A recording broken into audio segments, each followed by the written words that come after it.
অবশেষে চলে আসলাম মালদ্বীপের এই ছোট্ট একটি আইল্যান্ড মাপারুতে। লোকমুখে শুনেছি এখানে নাকি প্রচুর ফ্যাশন ফ্রুটের গাছ রয়েছে।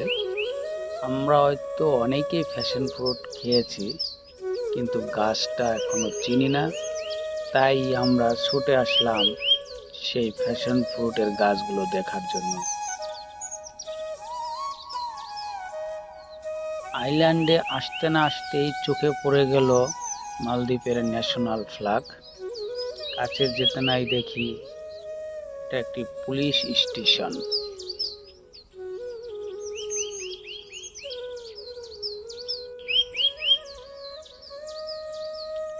খুবই সুন্দর। আইল্যান্ডটি ছোট, জনবসতি নেই বললেই চলে, নেই কোনো